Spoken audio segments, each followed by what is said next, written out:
Welcome back to the reading of the poem of the Man God, written by Maria Valtorta, Volume 3. Chapter 367, Part 3.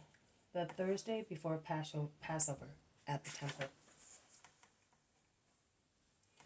Zadok, the scribe, one of those who were at Giscala and later at Kadesh, is struck home by Jesus' statements and slips away without any further remark, while the crowds shout at him mockingly.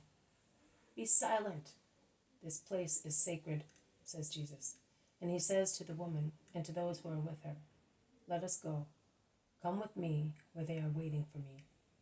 And he sets out gravely and stately, followed by his disciples. The woman, who in the meantime is questioned by many people, tells her story, repeating each time, "My son belongs to him, and I will consecrate him to him." The superintendent, instead, approaches Jesus and says, "Master, I informed Philip of the miracle. He sent me to inform you that he likes you. Bear it in mind with regard to the snares of Herod and of other people. But he would like to hear you too and see you. Would you come to his house today? He would be happy to welcome you, also in the Tetrarchy. I am neither a historian nor a wizard. I am the master of truth. Let him come to the truth, and I will not reject him." They are in the women's court. "Here he is," exclaim the women disciples, informing Mary, who is anxious about the delay. They all gather together, and Jesus would like to dismiss the people from Caesarea to go and look for Mary, Judas's mother.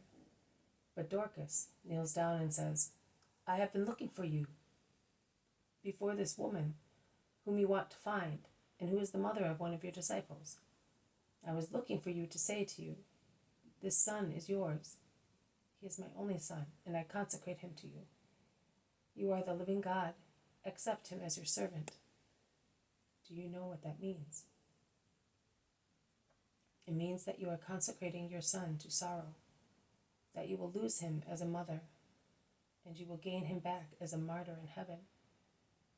Do you feel you can be a martyr through your child?" "Yes, my Lord.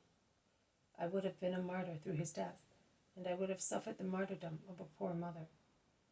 For your sake, I will be a more perfect martyr, pleasing to the Lord." "Let it be so." "Oh, Mary of Simon, when did you come?" "Just now, with my relative Ananias." "I was looking for you too, Lord."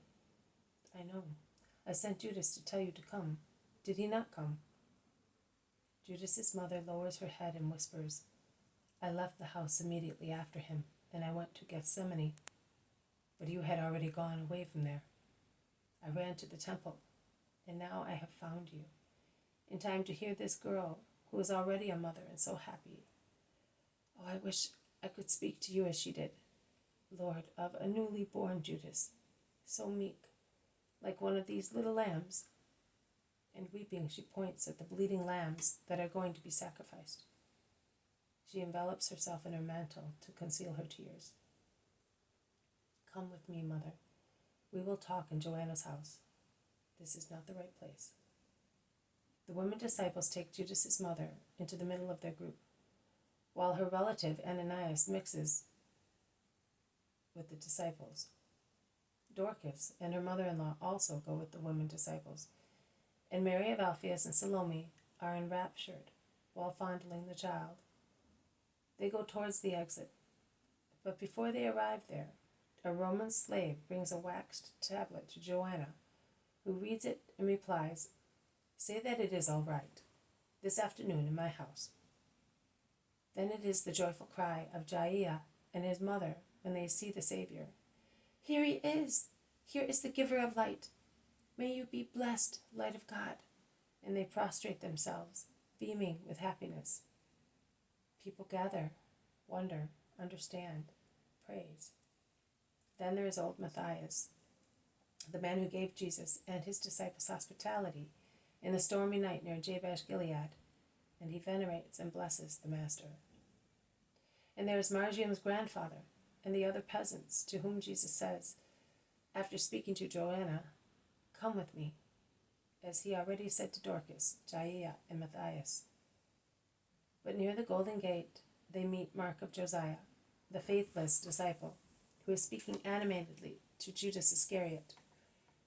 Judas sees the Master coming, and he tells his companion, who turns round when Jesus is already behind him. Their eyes meet. What a glance Jesus casts at him! But he is now deaf to all holy power.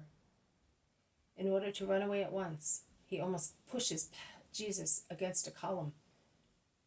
And Jesus reacts only by saying, "Mark, stop. Have mercy on your soul and on your mother." "Satan," shouts the other, and he goes away. "How horrible," shout the disciples. "Curse him, Lord." And the Iscariot is the first to say so. "No, I would no longer be Jesus if I did. Let us go." "But how has he become like that? He was so good," says Isaac, who is so depressed by Mark's change that he looks as if he were pierced by an arrow.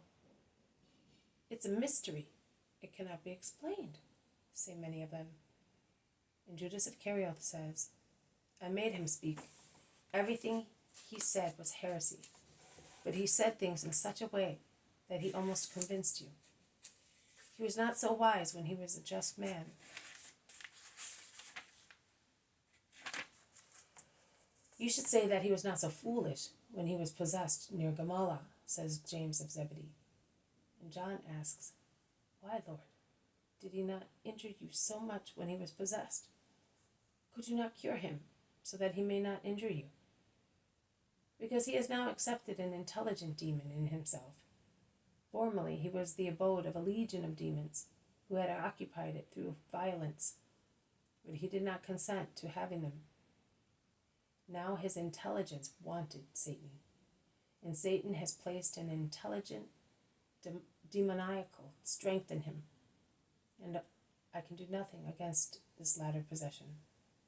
I would have to do violence to the free will of man. "Does it grieve you, Master?" "Yes, it does. It is my anguish, my defeat, and it distresses me because such souls are lost. Only because of that, not because of the harm they do me." They are now all standing in one group, waiting for the road to be cleared of a jam of people and mounts. And Judas's mother looks at her son so intently that the latter asks her, "Well, what is the matter with you? Is it the first time you see my face? You are really ill, and I must have you treated." "I am not ill, son, and it is not the first time that I see you." So nothing. I only wish you did not deserve such words of the Master." "I am not forsaking him, and I am not accusing him. I am his apostle."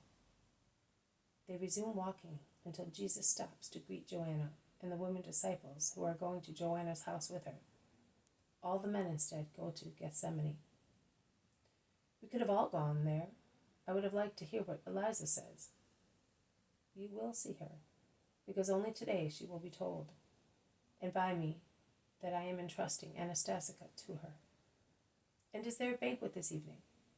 "Yes, I told Joanna what to do." "What has she to do? When did you tell her?" "You will see. I told her before she left us, while I was saying goodbye to her.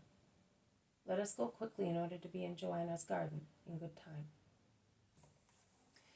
This has been a reading from the poem of the Man God, written by Maria Valtorta, Volume 3, Chapter 367, Part 3, The Thursday Before Passover at the Temple. Thank you for listening. I will see you tomorrow. May God bless you, and may peace be with you.